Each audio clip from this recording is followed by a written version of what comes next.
Hello everyone, hello peeps, welcome back to another video on the mancubs channel. Today we're doing part 2, the section B of this paper I made with all the hard GCSE Maths questions for those grade 8 and 9 topics.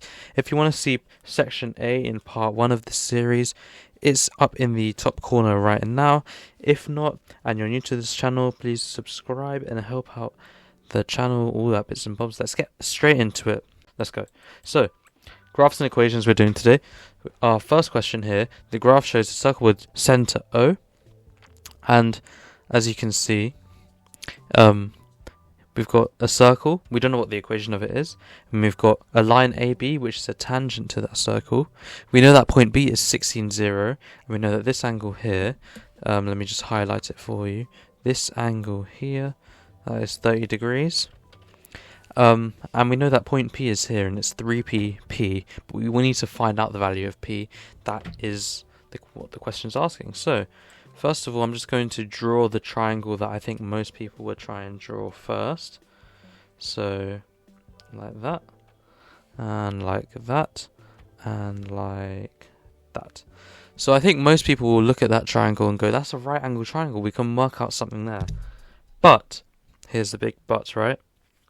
That's not really going to help us, because this length here, I mean, it's a bit useless because we've got that little bit at the bottom right there.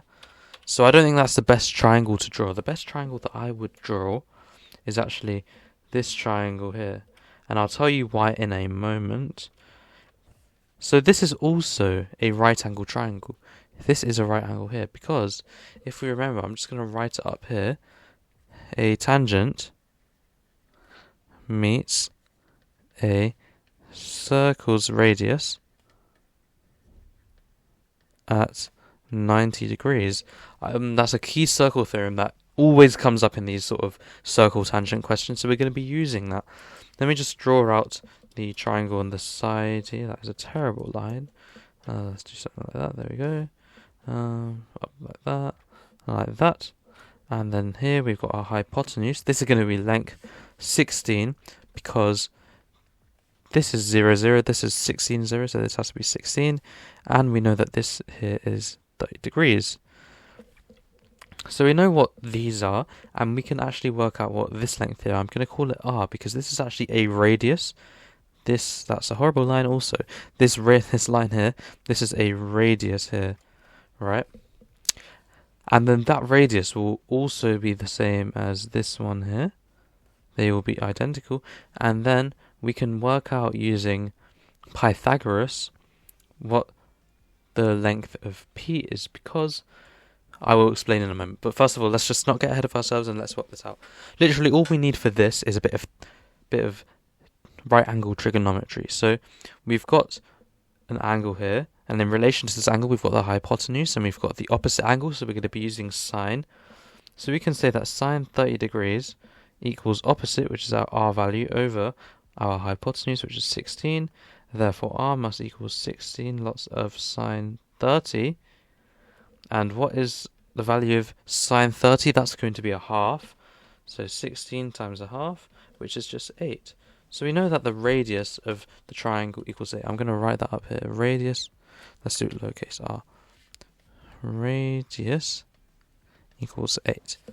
Right, and I'm just going to write this just to show you guys. It doesn't actually help with the question, but I'm just going to show you that the equation of this circle is going to be x squared plus y squared equals 64. Remember, in the equation of a circle, you always want to square the radius. So now that we know that, we also know that this length here is going to be 8, right? So this means if I'm just actually going to draw out this triangle properly, here to here and to here, right? And I'm also going to draw it out here, because this is where we're going to find out what the value of P is, right? So we know that's a right angle, and we know this length is 8. We know what this length is. This length here is going to be 3p, because the coordinate here is 3pp, so this has to go along 3p, and then this has to go up p, so this length here is going to be p. And what can we use here? We can use a bit of Pythagoras. So we know that, let's do it in blue, we know that a squared plus b squared equals not plus, equals c squared, right?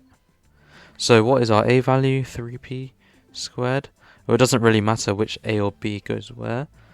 And then we've got p squared equals 8 squared. Like so. Don't forget, you have to square both of them. Don't forget about the 3. Everyone forgets about the 3, so you've got to do 9p squared like that, plus p squared equals 8 squared is 64. If we collect our like terms, right, that means we get 10p squared equals 64. Okay, that means p squared is going to equal 64 over 10, or if we just write it down here, 64 over 10 is, when we square root it, square root of 64 over 10, that can be rewritten as a square root of 64 over the square root of 10, right? And square root of 64 is just 8, so it's going to be 8 over root 10. Now, normally, we would rationalize the denominator, but given that we're putting it to one decimal place, we can just put this into our calculators, and it's going to give us a value that is roughly, because we only need it to one decimal place, which is roughly equal to 2.5. So that is our value of p. So I'm going to write that over here. P equals 2.5. Nice little box. There we go. First question done. That's quite a nice one, because although it does trick you at the beginning here, if you look at the right triangles, then it sort of gets a bit easier, doesn't it?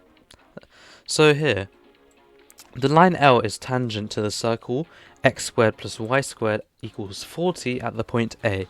A is the point 26, and the line L crosses the x-axis as point P.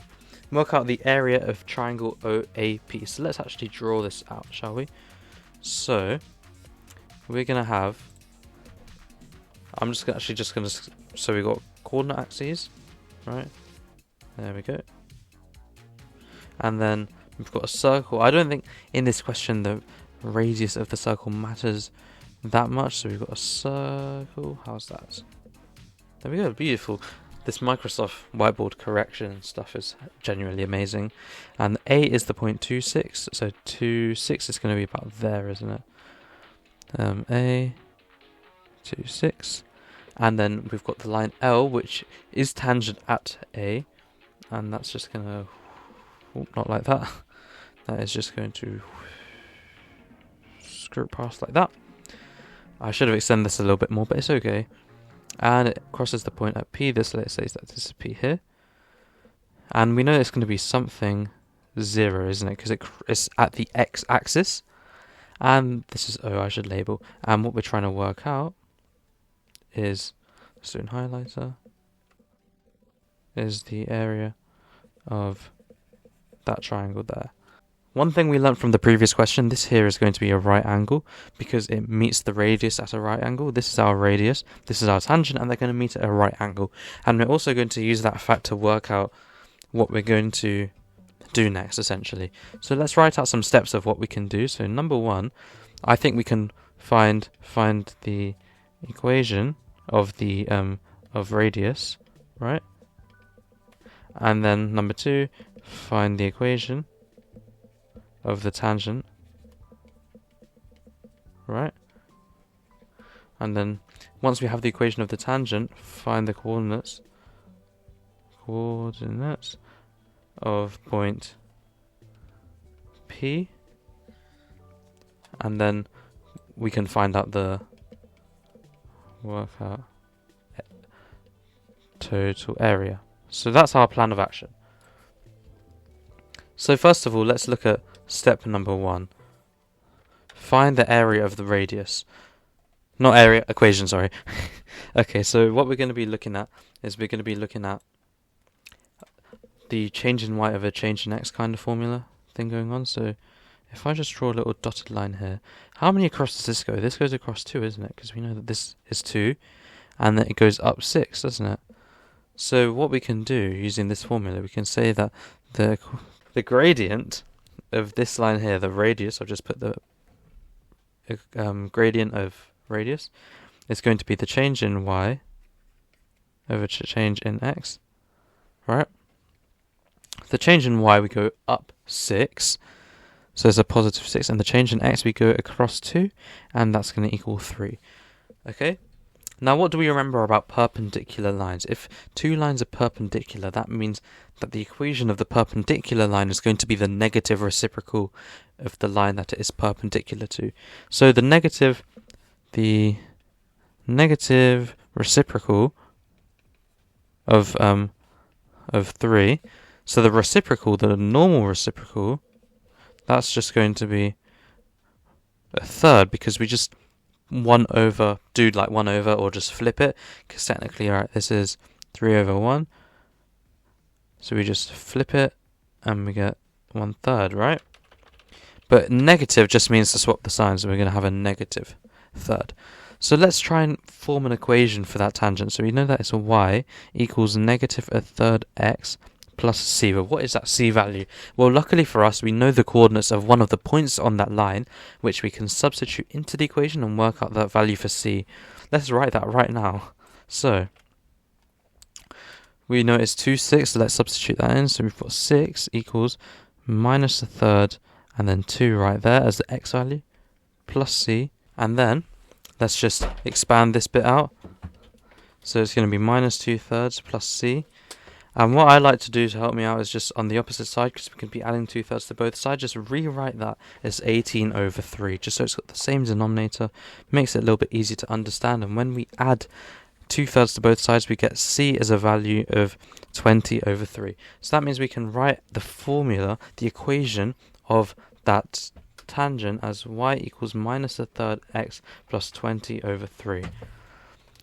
So now that we know the equation of the tangent in its full Cartesian form, what we can do is substitute in one of the values. In this case, we've got the y value here. Can you see the y value? And we want to try and find the x value for point P. So that's exactly what we're going to do. So let's take that over here. We're going to substitute 0 into the y value. So we've got 0 equals minus a third x plus 20 over 3. Let's add minus a third x to both sides. So we've got a third x equals 20 over 3. And if we multiply everything by 3, that means all the 3's will cancel out. So that means we can get rid of all of that. We have no more denominators, and we end up with x equals 20. So we can say that the coordinates of this point here is going to be 20, 0, right? Now that we know that's 20, 0, we can work out what this length is, because this is just going to be 20, isn't it? 20, like that. So since we have the length of the base and we have the height, which is 6, we can work out what the area is, and that's exactly what the question is. The area of O, which is this point, I think I'll move that a bit, O, A, P. So let's exactly do that. So the area of OAP equals half base times height. Our base is 20 and our height is 6, and that's going to yield us a result of 60. And it doesn't say what units, so I'm probably just going to do 60 units squared. Just like so. Beautiful. Next question. Now there's a typo on this question, I apologise for it. Oh, I printed 30 copies. I didn't print it. There were 30 copies of this were printed and it's got this mistake in it, which is really annoying, but okay, that length is meant to be x. So here we have a rectangle and a right angled triangle, okay? And here this rectangle's got length of x minus 1 and 3x minus 2. Here we've got a length of 2x and x. All the measurements are in centimetres, and the area of the rectangle is greater than the area of the triangle. Find the set of possible values of x. So what we're trying to do here, as you can see from the language, greater than and set, it's implying that we're going to have some sort of inequality. But before we get to that, let's not get ahead of ourselves. Let's actually work out the area of each of these shapes. So if we work out the area of this, I was nearly say square, this rectangle, it's just going to be length times width. So it's going to be length, which is 3x minus 2, multiplied by x minus 1. And let's actually do expansion of these brackets a little bit slowly, just so you can understand what we're doing here. I've drawn in the lines. We've got to multiply everything by everything. So what is 3x times x? That's going to give us 3x squared. we've got 3x times minus 1, which is minus 3x. Minus 2 times x is minus 2x, and minus 2 times minus 2 is positive 2. And then if we just put together these two like terms, we end up with 3x squared minus 3x minus 2x is minus 5x plus 2, like that. Now let's look at the area of this one. This is x, by the way, don't get confused. So the area of a triangle, we've just literally done it, is half a, not half a b sine c, that's a different formula that we don't need for this. We just literally need half times base times height. So it's going to be half times our base, which is x. I should use brackets instead, just so we don't get confused. And then we've got a height, which is 2x. An x times 2x, that's just going to be 2x squared. And a half times 2x squared, that's just going to be x squared. So let's look at the statement, the second last statement, the penultimate statement of that question. It states that the area of the rectangle, which is this one right here, is greater than the area of the triangle, which is this one here.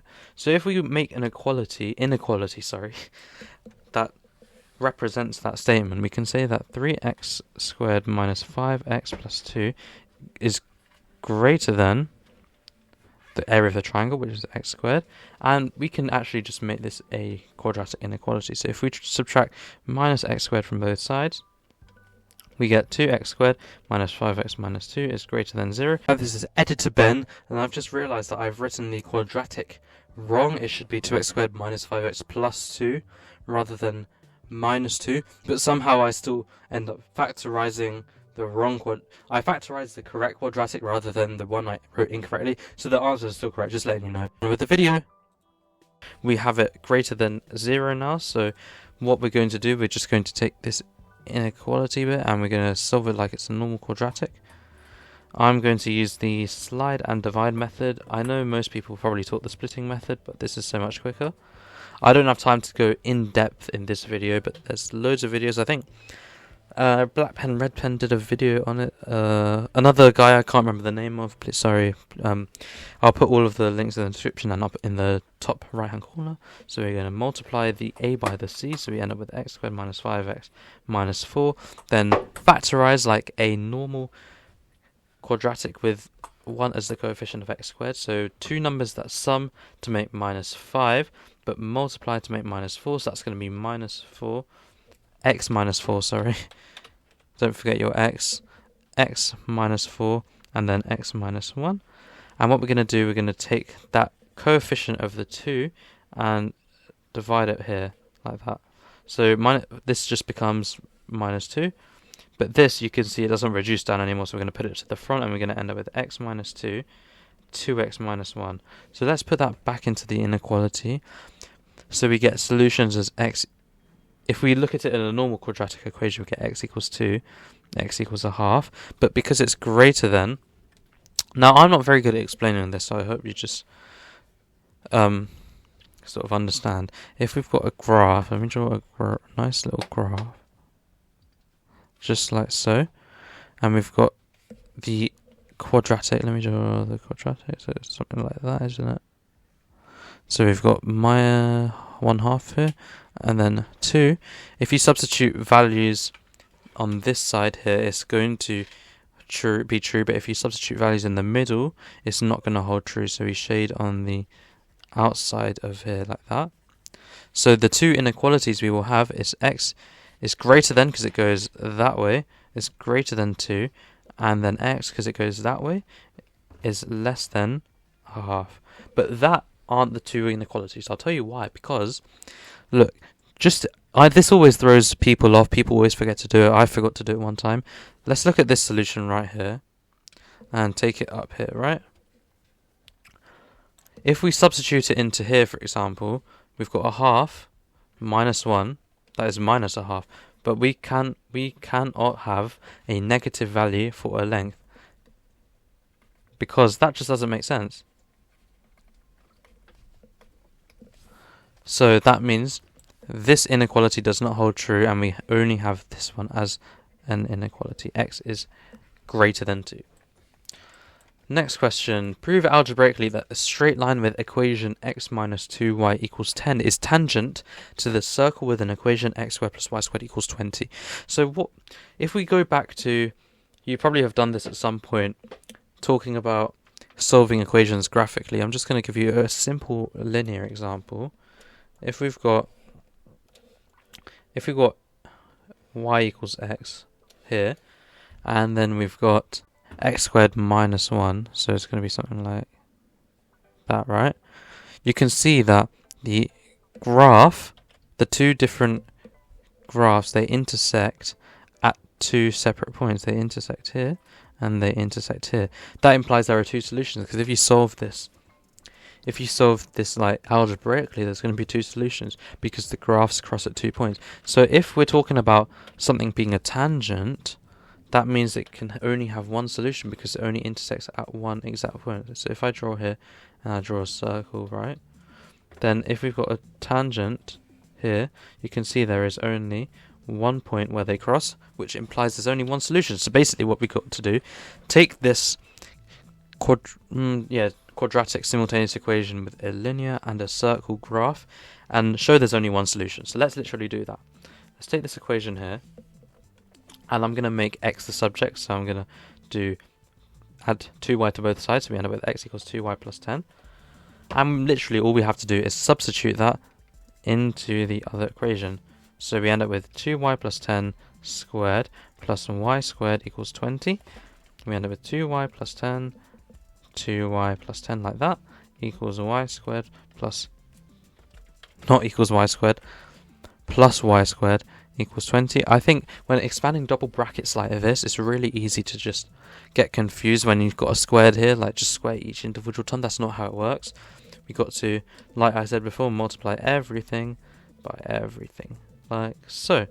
I'm going to rush through this because we've already done it in this video, and it's going to be 4y squared plus 40y plus 100 plus y squared equals 20, right?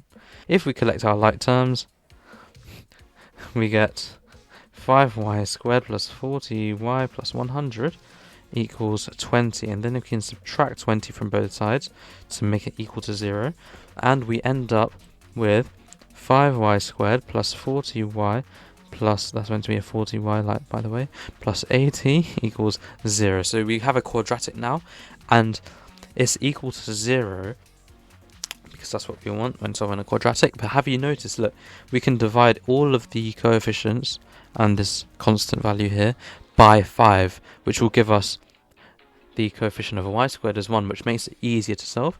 So if we just divide everything by 5, so we end up with y squared, 40 divided by 5 is 8, plus 8y, and 80 divided by 5 is 16, equals 0. Now what two numbers multiplied to make 16 add to make 4 is going to be 4 and 4, and I completely forgot what this is called. Someone please let me know in the comments below. And you can see we've got a repeated root, so y equals minus 4, but here, because the bracket's exactly the same, we've got y equals minus 4 as well. I'm just going to show you something real quick, right? If we take this quadratic up here, and I'm just going to write out the quadratic formula, x equals negative b plus or minus the square root of b squared minus 4ac all over 2a, right? What I'm going to do, I'm just going to take this bit here. This is called the discriminant. Right? So what this can tell us, if it's negative, that means that we only have complex solutions. If it's positive, we have two solutions, and if it's equal to 0, we only have one solution. So if we substitute in our values here, so what is a equal 1, b equals 8, and c equals 16. So if we have b squared, which is 8, so that's 64, minus 4, a is 1, and c is 16, we end up with square root of 64 minus 4 times 16 is 64 as well, and then we end up with, I didn't mean to move that, we end up with the square root of 0, which means, shows there's only one solution. That didn't mean to be a, that's meant to be an arrow pointing that way.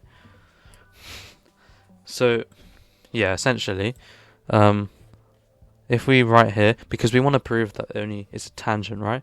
So we can say that only one solution exists which proves they only intersect, they only touch at one point, therefore it must be a tangent. There we go. That's a nice question. Easier than it seems at first glance, trust me. So this one's also got a bit of a mistake as well. It's meant to be Q here, and this is meant to be an R. So a triangle has vertices PQR, the coordinates of P are -3, -6, the coordinates of Q are 1, 4, and the coordinates of R are 5, -2. M is the midpoint of PQ, and N is the midpoint of QR. Prove that MN is parallel to PR. You must show each stage you're working. So, only 4 marks. I feel like this should be a bit more. Number 1, draw a diagram. Let's just do it. So we've got my coordinate axes over here. Beautiful stuff. And then, let's plot the points. So, -3 and -6 is P, so that's about here, I reckon. P, -3, -6. I keep correcting my P's to triangles. See? Maybe I'm just really bad at writing P. P, -3, -6, there we go. And then, coordinates of Q are 1, 4, so 1, 4 is about here, I reckon. Q, 1, 4, like so. And then the coordinate of R is 5, -2, so 5, -2 is about there.